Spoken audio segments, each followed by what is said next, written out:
பயப்படவும் இப்போ இருந்துட்டு அங்கே கிறிஷை வந்து டாக்டர் கிட்ட கூப்பிட்டுட்டு போகிறாங்க. கூப்பிட்டுட்டு போன உடனே இப்போ இருந்துட்டு உங்கள் பேர் என்னன்ட்டு சொல்லிட்டு எல்லா விஷயமும் வந்து கேட்குறாங்க. இன்னொரு பக்கம் ரோகிணி ரொம்பவே பதட்டமாக இருக்காங்க. நானும் உள்ள போட்டான்ட்டு சொல்லிட்டு சீதா கிட்ட கேட்குறாங்க. இல்லை யாரும் போகக்கூடாது, அலோடு இல்லைன்ட்டு சொல்லிட்டு சொல்லிடுறாங்க. கிறிஷ் கிட்ட சொல்கிறாங்க, ஆமாம் உங்கள் பேர் என்னன்றாங்க. எந்த ஸ்கூலில் படிக்கிறீங்க, ஆமாம் உங்கள் அம்மா பேர் என்னன்ட்டு சொல்லிட்டு எல்லாமே வந்து கரண்ட் ஷாக் வச்சு வந்து கேட்குறாங்க. அவங்க கிறிஷும் வந்து எங்கள் அம்மா பேர் வந்து கல்யாணி, இன்னொரு பேர் வந்து இருக்குன்றாங்க.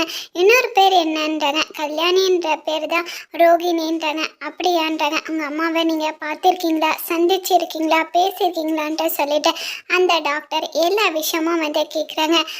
எல்லாமே பண்ணியிருக்கேன்ட்டு சொல்லிட்டு சொல்கிறாங்க. அதுக்கப்புறமா இப்போ டாக்டர் வந்து முத்து மீனாவை உள்ளே கூப்பிடுறாங்க.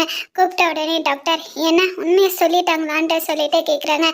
இந்த பையன் எல்லா உண்மையும் சொல்லிட்டாங்கன்ட்டு சொல்லிட்டு சொல்கிறாங்க. இதை கேட்ட உடனே ரோகிணி பயங்கரமாக ஷாக் ஆகும்.